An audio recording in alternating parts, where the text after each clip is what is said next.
السلام عليكم ورحمة الله وبركاته، اللهم صل وسلم وبارك عليك يا حبيبي يا رسول الله. ازيكم يا احلى اخوات واغلى متابعين، عاملين ايه؟ النهارده بقى عندنا خبيز، هروح انا وسلفتي.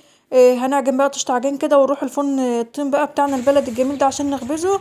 هوريكم بقى ان شاء الله طريقة الريحة وطريقة ازاي تشيل الرغيف من على الطاولة وتلقطيه على ايديكي وتريحيه على ايديك، وبعدين على المطرحة وتخبزيه في الفرن. شايفين بقى العيش البلد الفلاحي الجميل بتاعنا ده جميل ازاي؟ هو ده بقى العيش الفلاحي. الله بقى، واحلى عيش يطلع من الفرن كده طري وسخن كده وجميل. بسم الله ما شاء الله عليه. وكمان هوريكم بقى كل العيش بكل تفاصيله من اول العجين. كملوا معايا الفيديو للاخر.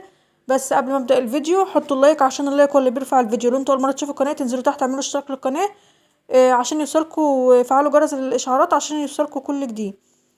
ويلا بقى بينا نسمي الله ونصلي على الرسول. وتعالوا بقى نشوف احنا بنعمل ايه من اول حاجه خالص. النهارده بقى الواحد بيفتح بقى كده الفريزر، ملقاش عيش خالص، مفيش يعني الا رغيفين كده ولا حاجه. قلنا لا بقى مبداش نعجن بقى ونخبز النهارده. طبعا انا بخبز بقى انا وسلفتي يعني.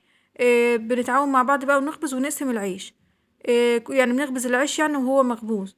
اول حاجه بقى نعملها النهارده، اول حاجه نعملها بنبدأ بقى ننخل اهوت الدقيق. الدقيق ده طبعا احنا كنا مقلبين عليه. كنا طحنينه يعني غسلين غله وطحنينه فمعبينه في البرميل الاخضر اللي انتوا شايفينه في جنب ده. جبت شويه ميه دافيه زي ما انتوا كده شايفين في الطشت، وضربت فيهم شويه الملح. بعد كده بقى هاخد الدقيق، اللهم صل على النبي. هحطه بقى كده الدقيق شويه بشويه. قلت بقى مبديهاش ان اقعد احط بقى بالطبق، رحت جايه قلب الحله على طول، اسرع يعني. هبدأ اقلب بقى اللهم صل على النبي الدقيق كده في قلب المية اللي هي تحت، كانت في تحت يعني في الطش ده. هبدأ اقلب بقى الدقيق كده بتاعي. احاول بقى اقلبه في المية. طبعا انا لازم يكون جنبي بقى مية تانية، هي المية تكون سخنة، ما تكونش سخنة قوي. لازم المية تكون يعني دافية، ما تكونش سخنة قوي. بعد ما قلبته بقى في المية كلها كده، خلاص بقى هوت. انا ببدأ بقى اللي انا بعمله ده اسمه بلت العجين كده. بلت العجين بتلتز يعني ايه سمسمة زي ما انتوا شايفين كده، بنزل بايديا الاتنين كده على العجين. شوية كده لمدة مثلا زي ربع ساعة ولا حاجة. اتأكد بس ان مبقاش فيه اي كلاكيع دي يعني مركونة او حاجة مخرزة في العجين. بعد ما خلصته لت بقى، حطيت اهوت شوية مية، طبقين مية كده وهقعد اعمله زي ما انتوا شايفين كده. اسمه بقى ديت اسمها ايه، اسمه بملكه يعني. بملك العجين كده. بعمله زي ما انتوا كده شايفين. عشان اجيب برضو اللي تحت فوق، ولو في مثلا اي حاجة زي ما انتوا حاجة مثلا مخرزة تحت او حاجة دي مثلا لسه ما اتعملش، بيطلع معايا على وش البتاع. بعد ما خلصت بقى بطب بقى العجين زي ما انتوا شايفين، ديت اخر حاجة، اخر مرحلة خالص في العجين. تاخدي كده بايدك الاتنين من تحت لفوق، من تحت لفوق، ولحد ما تعملي البالونه اللي انت شايفاها ديت.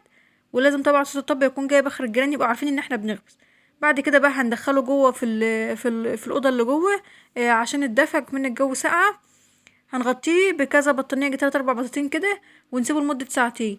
بعد ما يخمر بقى بالشكل اللي انتوا شايفينه ده. احنا طبعا دي كنا مقرصينها هو الطول تانية، بس ديت يعني كان فاضل كمان طولتين 3.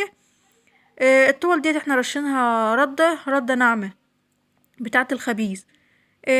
باخد بقى شوية عجين كده على ايديا وببدأ اقطعهم على حرف الطشت. وزي ما انتوا شايفين كده بحط العجين ده في الطبق ده محطوط فيه زيت. بحط العجين في الزيت وبعدين اخده على ايده وبعمله بالطريقة اللي انتوا شايفينها ديت، عشان يبقى مدور معايا وجميل. شايفين بقى بالشكل ده. طبعا عشان دلوقتي احنا في الجو ساقعة. فبنحط العجين. كمان الزيت بيخلي وش يعني وش العيش بقى بيلمع معاكي، وتحس ان العيش بتاعك كده منور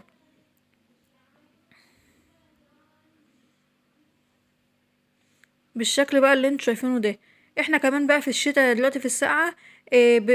ديت بقى مرحلة التقريص، ان انت بتقرصي العجين ديت اسمها تقريص العجين. احنا بقى لازم في الشتاء ده بنبقى بقى مقرصين 3 4 طول 5. ممكن كمان تقرصي العجين كله مفيش مشكلة. اللهم صل على النبي، الطش دوت بياخد معانا 6 طول عجين. 6 طول عجين بقى بعد التقريص اللي انتوا شايفينه ده. ديت بقى كانت خامس واحدة اللي هي بتتقرص ديت خامس واحدة. الطاولة ديت بتاخد اللهم صل على النبي يجي بتاع ايه 10 رغيفة كده. ما هو كل واحدة بقى من اللي انا ماسكاها ديت بتبقى رغيف زي اللي انتوا شفتوه كده في اول الفيديو. وزي ما قلتلكم الزيت ما بيخليش العيش يقشف معاك، وش العيش ما يقشفش. بعد ما خلصنا بقى سيبناه كده لمدة ساعة الا ربع على ما حمينا بقى الفرن الطين ده وجهزناه للخبيز. اوالح بقى من تحت ومن فوق وخشب وكده يعني. بعد كده بقى الواحد بيبدأ يلقط الرغيف بقى على ايديه زي ما انتوا شايفين كده. بتسحبي الرغيف على العجين على ايديكي وترحيه كده شوية، تلففيه كده شوية على ايديكي الاتنين، وبعد كده بقى تحطيه على المطرحة. طبعا المطرحة ديت حطينا عليها شوية ردة عشان العجين يعني ما يلزقش فيه، لازم نحط ردة عشان نريح عليه. بعد بقى ما خلصناه هنبدأ بقى نسوي حروفه كده بالشكل ده، ونروح جايين بقى رامينه في الفرن. شايفين بقى رمي النطرة دي بتاعت الفرن، اللهم صل على النبي عليه. على بقى ما الرغيف اللي احنا حطيناه في الفرن ده يقرب بقى ان هو يستوي كده، يشمع كده ويستوي. هنجيب برضو الرغيف تاني، نرش رشة كده من الردة، ونجيب بقى رغيف تاني نقطه كده على ايدينا ونحط. شايفين بقى العيش بسم الله ما شاء الله عليه، العيش منور ازاي، طلع من الفرن منور وجميل. حاجة كده يستاهل بقكم.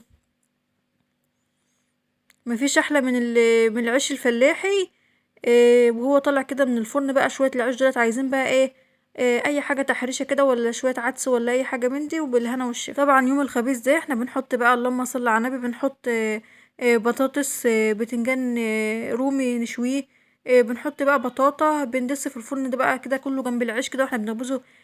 برضو القياس اي حاجات من دي، حاجات العشاء يعني، بحيث ان احنا اما نخلص الخبيز يبقى عشان معمول البطاطس هنجهزها والبتنجان وكده، وحاجة نتعشى بيها. لان طبعا الخبيز بياخد معانا وقت يعني. احنا كنا طالعين اللهم صل على النبي، كانت الساعة كانت 10 الصبح، مخلصين بقى الساعة 2 بعد الظهر. فالحاجات دي بتاخد وقت. كمان ممكن الواحد بقى ينقع شوية فول كده ويعلق عليهم الفول المدمس ده برضو بيبقى حلو برضو جنب العيش بقى كده وهو طري، قرنبيط اي حاجة من دي. شايفين بقى طريقة الراحة اهيت يا حبايبي. بنرح بقى الرغيف بالشكل ده لحد ما نخليه يوصل لحروف اللي يملى المطرحة كلها. طبعا الواحد ايده بقى شغالة من تحت ومن فوق، الولعة ما تنطفيش من تحت ولا من فوق. الولعة اللي من تحت ديت بتخلي بتخلي قعر الرغيف يشيل معاكي، والشراقة برضو من فوق عشان تحمر وش العيش. ديت بقى طريقة الفلاحين في الخبيز. بصوا بسم الله الرحمن الرحيم، واحد يسمي كده قبل ما يعمل اي حاجة. اللهم صل على النبي. بصوا بالشكل ده، ايوه كده. شفتوا بقى كده طريقة الراحة اهوت، وشايفين بقى العيش اهوت بقى وهو في الفرن. بصوا بقى الرغيف ده هوت الرغيف اللي بيجي بقى شاير شوية، بيبقى تخين شوية كده على المطرحة. بينفخ بالشكل اللي انتوا شايفينه ده، بيتنفخ كده اهو زي ما انتوا كده شايفين. ده بقى احنا بنحط واحد بيبقى الرغيف اللي انا طلعته ده الفرن بياخد رغيفين او 3. احنا هنطلع بقى ده، وبعد كده ناخد اللي هو ده يا دوبك اتشمع اهوت، هننقله بقى جوه شوية الناحية التانية، ناحية اليمين كده، عشان نعرف نحط مكانه رغيف تاني. اما نريح يعني رغيف تاني نحطه مكانه. هنطلع بقى ده اللي هو استوى ده، بصوا بسم الله ما شاء الله عليه. ونطلع بقى الشقتين دولت كده اهو. بصوا بقى العيش شكله بعد ما طلع من الفرن. يا رب في النهاية يكون الفيديو عجبكم. اشوفكم ان شاء الله في فيديو جديد، والسلام عليكم.